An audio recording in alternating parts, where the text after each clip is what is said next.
And we are live. This is the Friday Live Hour via the Mythic Masculine. I am Ian McKenzie, founder and host of the Mythic Masculine podcast, and also mostly for this Friday Live Hour, which aims to be a little more sort of nimble and topical with certain themes and projects and things that are also relevant to this sort of frame of masculinity and supporting a culture of holistic and healed and embodied masculinity. And I'm delighted to be joined in this space today by Neil Christiansen from Sacred Sons. Welcome. Thank you, Ian. Hello, everyone. Happy to be here. Yeah, thank you. And I mean, part of me feels be good to share a little bit about, our initial connection before we launch into some of the latest initiative of the Sacred Sons Foundation, which is an exciting offering. Mm-hmm. And I'm hearing a little bit of feedback too on your side too. I wonder, I don't know if that's me or maybe if you muted maybe while I was talking, and then we can swap. Let's see what that does.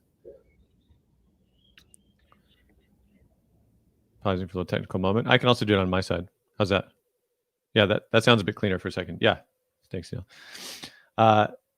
So I believe we first met when a mutual friend reached out and let me know about what you'd been doing with Sacred Sons. I mean, I'd seen, the Instagram posts and the various offerings that had come out, and it seemed very impressive and potent. That the work that was being done, and this is about last October, right? Of Convergence 3, I think, was the sort of main gathering that you offer there at Liberty Arising in California.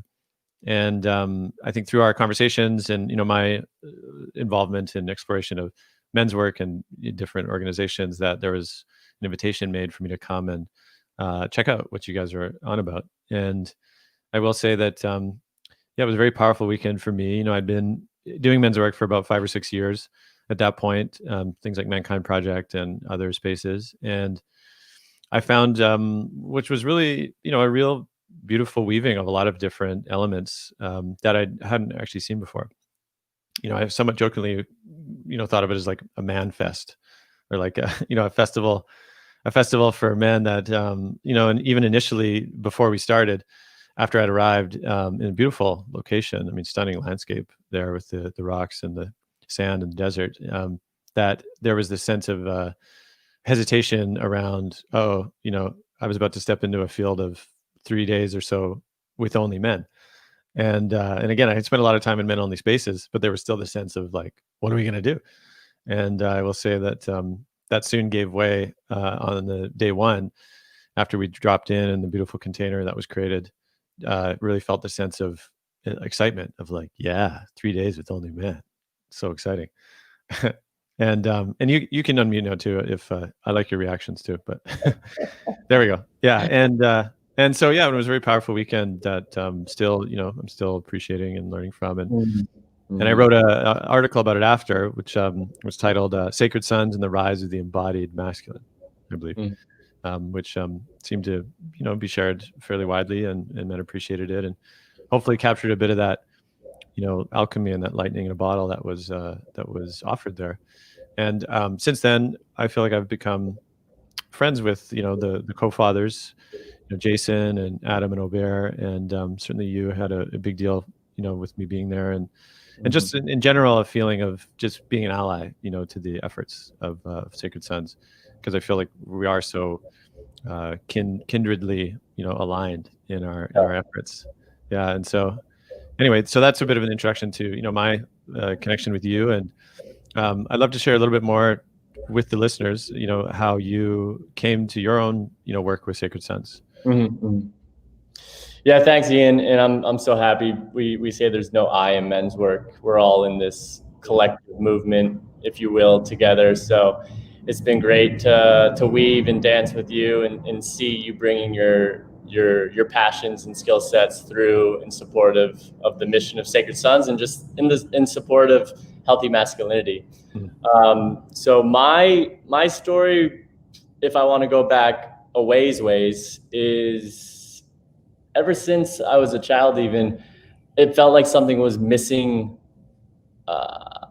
through connection to my own sensitivity and the friends group friends groups that I was attracting in my life. Mm. So I was labeled, let's say, in school and around circles as like, oh, Neil's the sensitive one. Mm. And so through the process of that exploration of looking into my emotions and asking myself the deeper questions of why and for what reason, and going into that added level of awareness of life is more than what it seems. I felt it was a very individual path, right? I was on the yogic path. I was finding my disciplines in connection to nature and solitude. But not until I sat in a men's circle for the first time in San Diego, which was the first local men's circle that Sacred Sons had, and it was hosted by Jason and Adam in Albert, had I realized like, wow, like that thing that I felt was missing in my relationships with my brothers, my friends, was this very experience of being vulnerable, of being real, of sharing how I'm truly feeling behind a lot of the fronts, the masks of, for me, my mask for a lot of my life was I have it all figured out. I have the beautiful girlfriend. I have the great job. I'm committed. I'm purposeful. I'm athletic. All of this, but underneath that, there was a whole nother story that I never shared with anyone. So it wasn't something that I knew existed until I experienced it. So that's how men's work found me, and specifically Sacred Sons. I feel each group of men or individual that's in the men's work space has a flavor that accompanies the experiences that they provide. And Sacred Sons for me was like, okay, these are my guys, right? Like these are the bros I can roll with, because my projection is we go as deep and as far as our own limitations make possible. So unlike maybe other men's groups that are sitting in a circle in chairs and discussing what they're doing, like we're on the ground in getting muddy and dirty and like feeling the depth of our souls, of our heart connection, of our place in this world, and making commitment through, it's just not one small body or group of people within Sacred Sons, but it's an entire ecosystem of men that we bring through for the convergences, and we bring through for our other offerings to support the work of Sacred Sons. So my own role within Sacred Sons early on, we joke amongst the four of us, Jason, Adam, Albert, myself, like I was the band manager. So every good band needs the man or woman who is moving them along to the next step, the next stage. Whether it's simple email communications that I've handled over the years, or strategic planning about where are we going next. We need to get a schedule, guys. Last event was great, but we also need a schedule. We also need to be planning out ahead. Yeah. So my role has shifted and changed throughout the times based off of the needs that have come up for Sacred Sons, and until these last few months, where it's been a foundational commitment for Sacred Sons to create the Sacred Sons Foundation. Mm-hmm. And that's where I'm at now, and that's where my role, where I'm really stepping into this role as foundation director. That's a great arc. And before we jump into the foundation, then, I mean, I'd love to just touch on one point you made, which is what do you feel is the unique, possibility that comes through in men-only spaces that is distinct in, say, other spaces or mixed gender spaces? Because I've experienced it, many times, I feel. And I'm always curious how others articulate what it is about men-only spaces that allows for certain things to come forth, whether it's vulnerability and shadow or whatever that is. I would just love for you to describe it in your own terms. Men-only spaces, for me, and maybe for first it's important to remember as a first timer, the medicine that I received from it, it was that release, that sense of clarity that I'm not alone, because there's a group of men that are experiencing their lives. Yes, the facts, the details of the stories that are happening in their lives may be different, but the feelings that we're all experiencing are so succinctly connected. In knowing that, yes, I know as a human that we're all in this together and we're all going through our own challenges, but to actually experience and witnessing other men sharing how they experience life and what they're going through, there's a bond that forms in a men's only space, because we are working through different things than women are. Right? Like one big thing that comes up is feeling like the weight of the world is on our shoulders. If there isn't a man who hasn't felt that, I'd love to meet him. And being able to share that with brothers for the first time, it takes that weight off. It's a release. It's almost like the valve of energy that is built up in me needs outlets. It needs releases. Some of those releases are, I love surfing, so I go surfing. I just went running this morning. I meditate. I do yoga. I eat good food. I listen to music. But the greatest release of that pressure valve of energy that I've experienced is around a group of men, in holding space for me, because the collective witness of having a group of men witnessing me in my process, holding my energy, is not something that a surf session can substitute. You know, and it's truly medicine. It's truly medicine. Thanks for that. I appreciate that. And before as well, we dive into foundation. I'd be curious for you to articulate a little bit of how the evolution of Sacred Sons has gone, from maybe an initial idea and sort of localized offerings to the convergence, and then, to the foundation. I'd love for you to just share a bit of that story. Yeah. So this is from Neil's lens, right? Yeah. From the band manager lens. Yeah, band management lens. So the band management lens is, we've always known from the very beginning, it's like this is something special. This is something special because we are being impacted. First and foremost, it starts with me. Like I know Sacred Sons is special because the impact it's having in my life, in my circles, with my family, my friends outside of Sacred Sons, the work that I'm putting in with my parents, the ways that I'm seeing my father being vulnerable with me. I'm like, oh wow, like this is truly medicine. And so that has been the fuel, let's say, the fuel for what's driven us to go layers deeper into this work. And so what I've experienced, and it's been challenging for me because I'm the type that really likes structure and a clear path, and like, okay, let's go.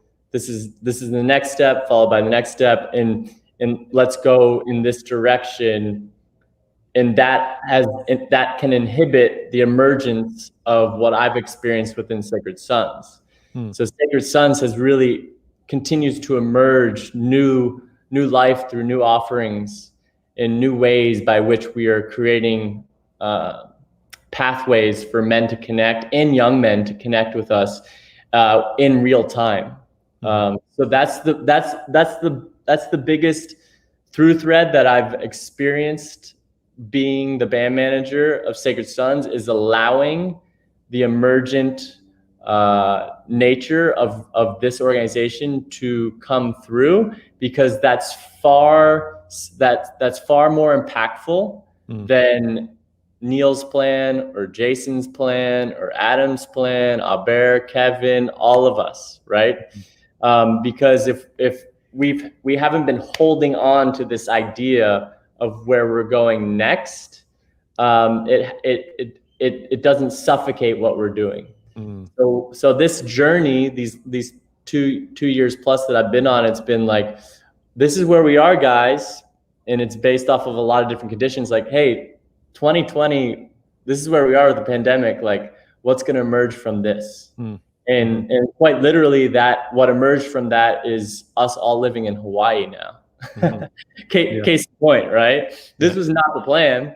This is if I when I wrote, like, I put together a 3 to 5 year strategic plan for the organization as the band manager, Mm-hmm. and living in Maui with my family in this way that we're living with, like what we're doing in Sacred Sons, was never the plan. So I would say emergent creation has been the theme for the organization from the beginning.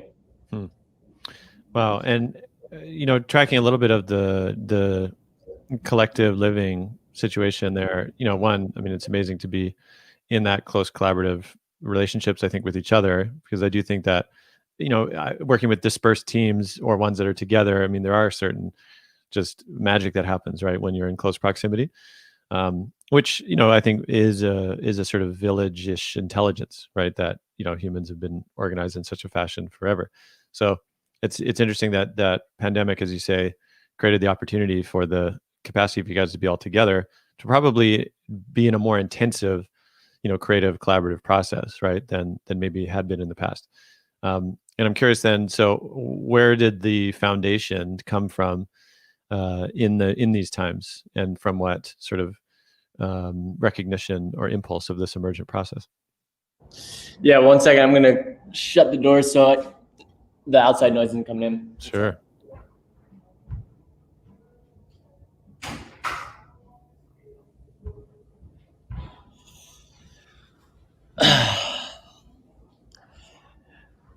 Yeah, so the emergent nature of the foundation at this time comes through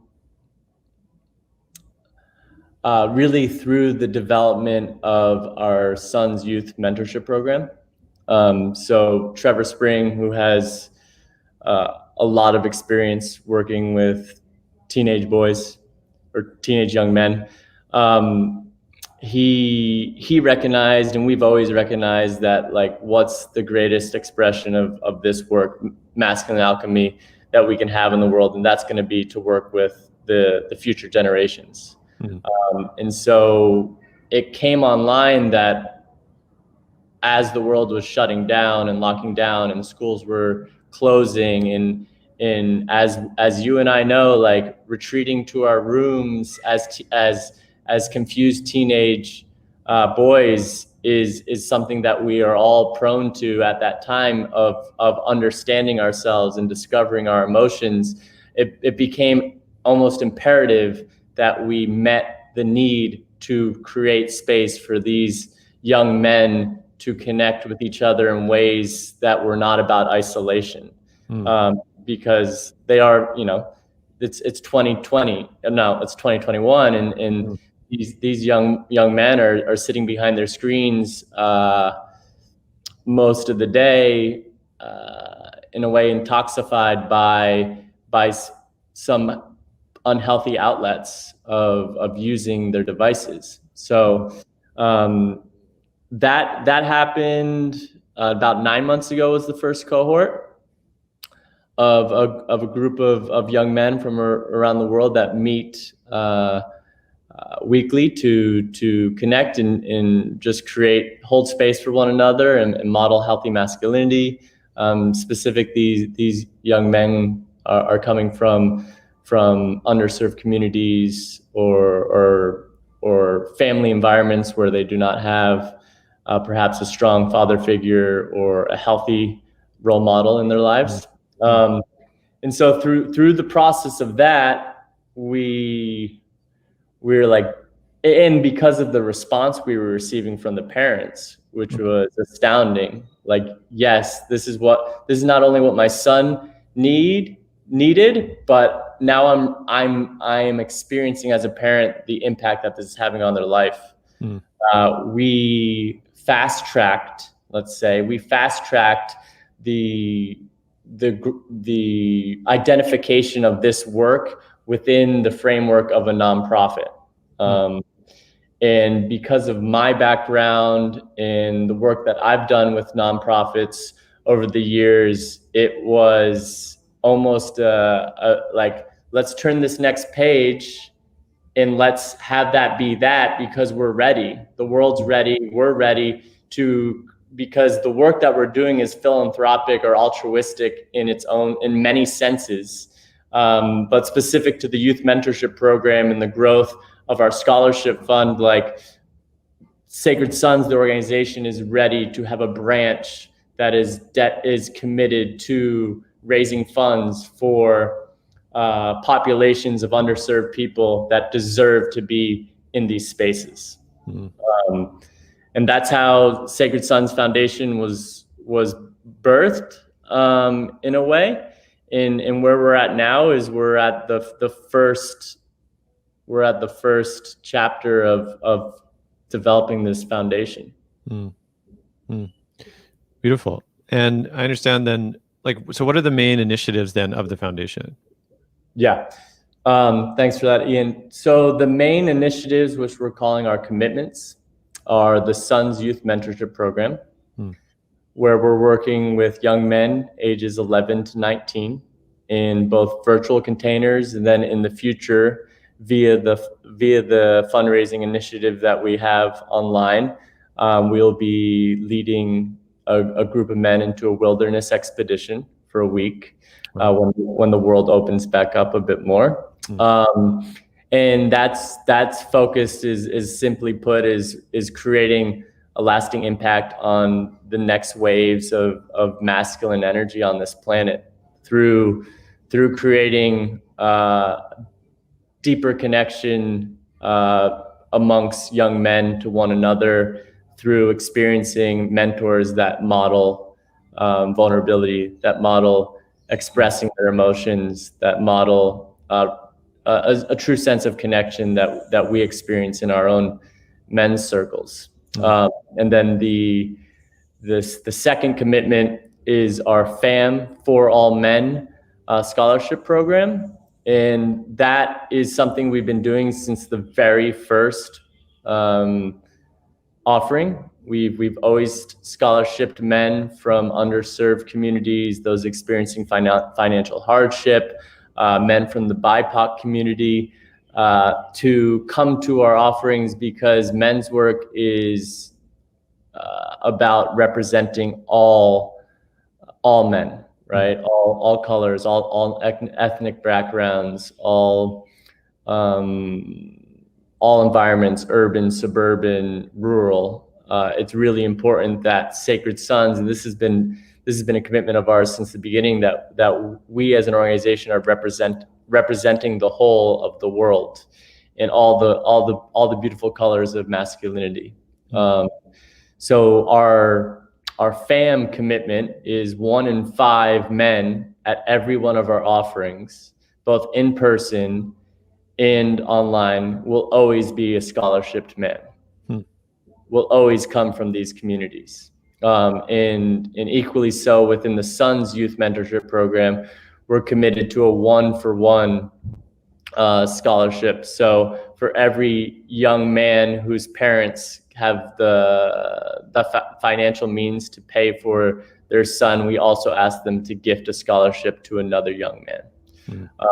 And then the foundation, a key piece that the foundation brings through that allows us to continue to grow these scholarship programs is it's creating avenues for individuals to support this work by sponsoring these young men and men to come to our offerings. And as a 501c3 nonprofit, we're able to receive donations on behalf of these programs. Very cool. I mean, and what are some of the transformations that you've been seeing, particularly from some of the young men that have participated already in the program? Yeah, so I'm not in the program, so to speak. So a lot of this is reflection through Trevor Spring, who's the program director, and Trevor is so lit up by it. the impact that he's experiencing these young men having from, and we experience it in men's circles too, is there's a lot of trepidation at within first relating with the young men, a lot of like sizing up, like, what is this all about? Essentially, like, what did my parents sign me up for? Like, I don't know about this, but over the course of the calls and over the course of the program, like, they're growing deeper into their truest essence, right? They're finding a sense of who they are amongst in the world, in helping shape them as stewards of the future. So Trevor, what he always reflects to us is like, we just don't know how far this is going, right? We don't know the ripples of change that are going to come through this work over time, because it's like innumerable the ways by which this can impact a young man's life, specifically because it's such a tender age where we're all trying to fit in and belong. And there's so many outlets, like, right? There's so many outlets where these young men can be preyed on by wanting a sense of belonging and finding toxic outlets, right? Gangs, addiction. There's a lot of there's a lot of things I remember as a young man that I could have been on the wrong side of the tracks, or many times, and nobody was there to say to me, "Hey, Neil, like, you should really think about if you should engage in this or not." It was left up to me. And I come from an affluent, loving environment with my parents, so I had a good, a decent compass, let's say, for my choices. But we need to consider, like, other young men who don't have a father figure and are looking in their community, on their streets, for, like, who is considered, who is modeling popularity, or who is liked within the community. In some of these communities, that individual could be making very poor decisions, and without the understanding of different realities existing. And that's a big thing that comes through for these young men too, is they're connecting with other young men, so they're recognizing that the other realities that exist outside of their own.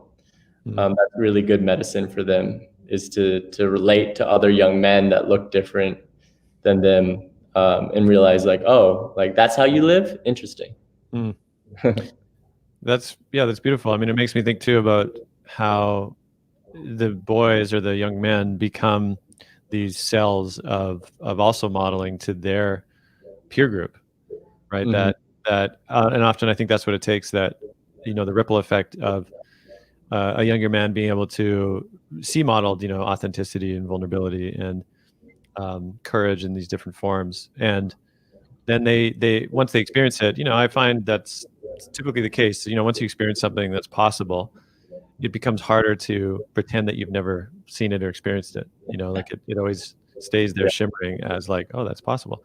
And maybe, I think, particularly for men, maybe that they really have to see models, as you said, of ways of being to show a kind of aspirational possibility. And I think also there's something interesting about how, often fathers obviously have a massive impact on the youth, on the son, and yet at the same time, it's like, how necessary it is to have other models of masculinity that are not the father, right? Because, I have a young son. I mean, you have a young child as well. It's like, we certainly play a massive role, but it's like we're very limited in just, one form of expression of masculinity, and with lots of nuance. But how vital it is, and how I would say, if I think back even to my parents, like, even my father, I never really recall him even having that many friends, like, certainly there were some friends in like the music community and in that, but not to the extent that there were other male adults around that had any influence on me. Like that was actually, when I think back now, such an absence. Whereas, if I had had a possibility of encountering a group of men that were doing this kind of work and offering it up, yeah, what a difference that would have made, in my own kind of needing to seek it out, over the next decade and a half, and suddenly encounter this stuff for the first time at like 35, right? Which, again, that's changing now, certainly with these younger generations because of the access to what's out there. But I just think that is powerful to name that, how necessary and vital it is for younger men in particular to encounter these different ways of modeling masculinity, and that they become these transformational, imaginal selves within their own peer groups and communities.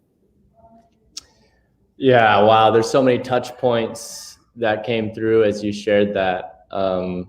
Yeah, one thing I'd say is we burden ourselves as fathers, as men, to carry the weight or responsibility of showing up as the sole role model for boys in this world, and it shouldn't be that. One thing I always speak to for my daughter is I want my daughter to feel comfortable in the world around.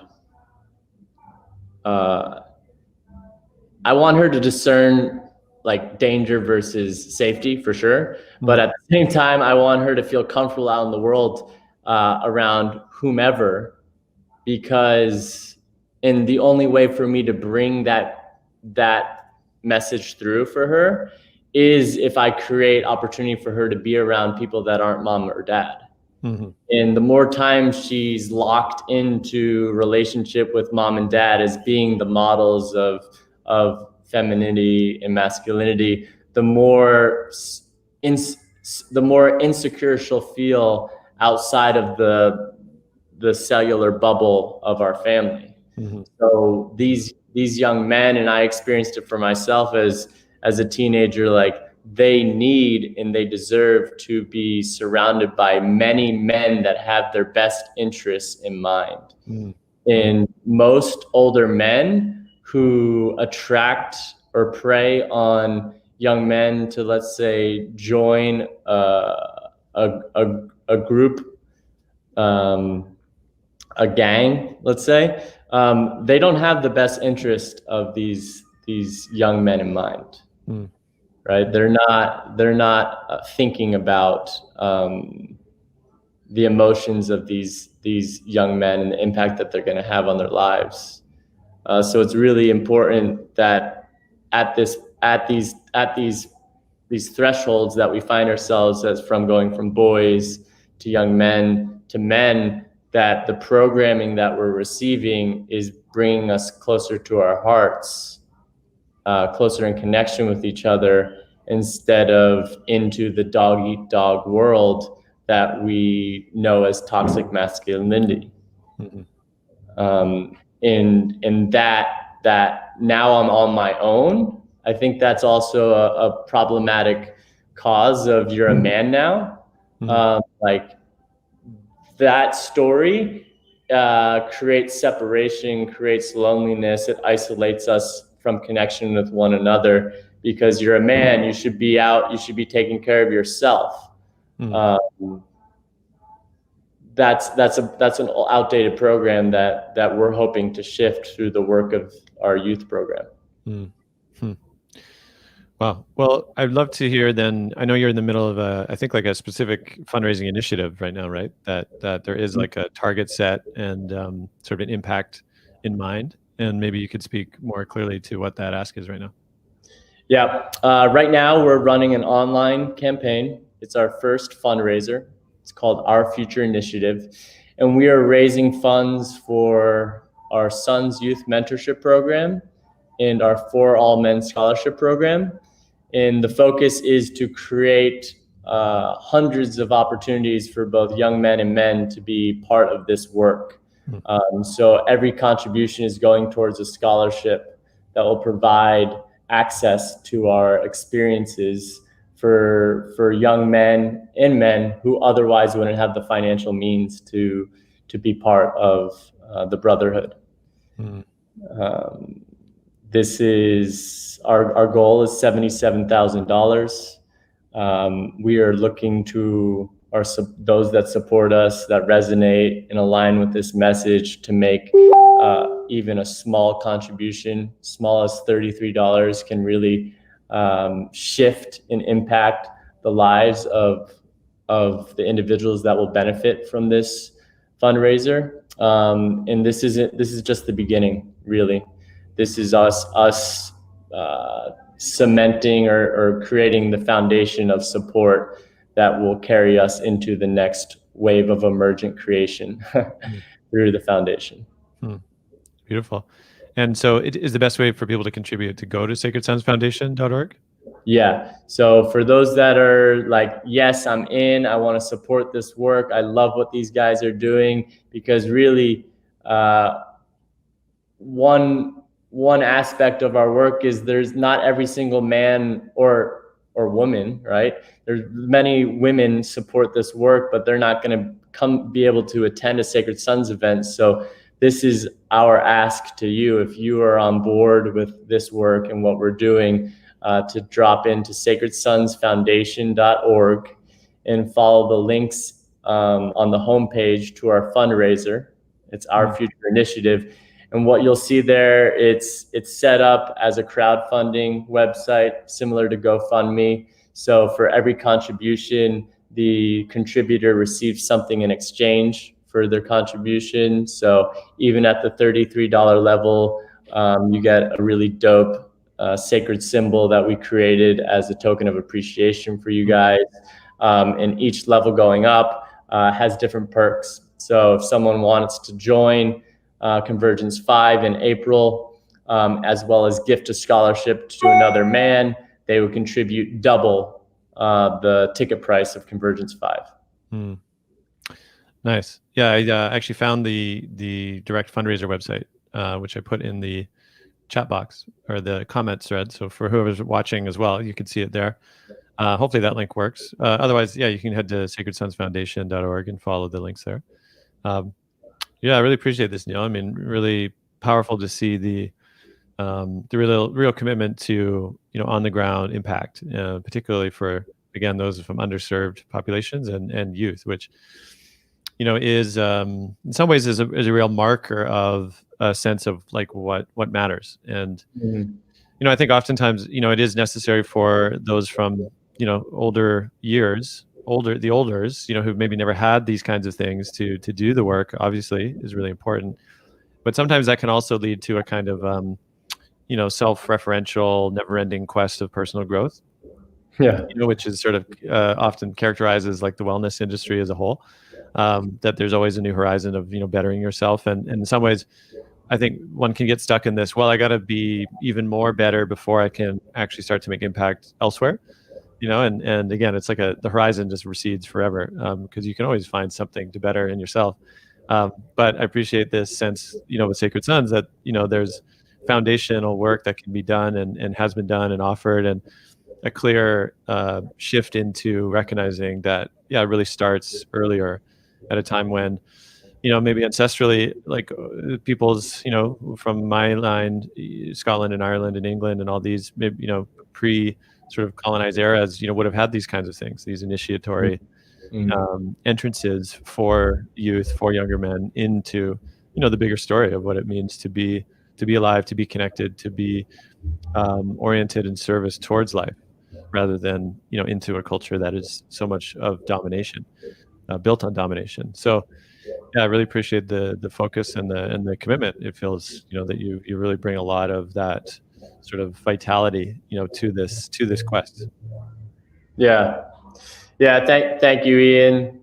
I resonate deeply with everything that you shared, and this is these young men specifically are transitioning through a period of time that is pivotal in determining the course of their lives.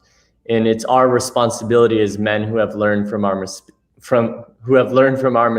because we are alone in the process of making those same decisions. I feel it's my responsibility, our responsibility to see that as many young men as possible are ushered into this next phase of their life in a good way. And what we're saying within this foundation is the world feels so uncertain. It's always been uncertain. We've never known what's happening ahead, but even specifically this year, it's like enough of this uncertainty. The future is in our hands. We decide what we want to see for this world, and the foundation is the start of that.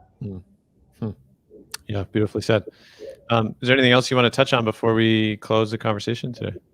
Nope. I feel complete, clear, aligned. Thanks again, Ian, for creating the space for me to share about the foundation. And once again, $33 or more can go a long, long way in this world. So let's start making those waves count. Maybe so. Yes. Thanks, Neil. Appreciate our time today. Yeah. Thank you. We'll be sharing this far and wide as well after the fact. So yeah. All right, brother. Peace and love.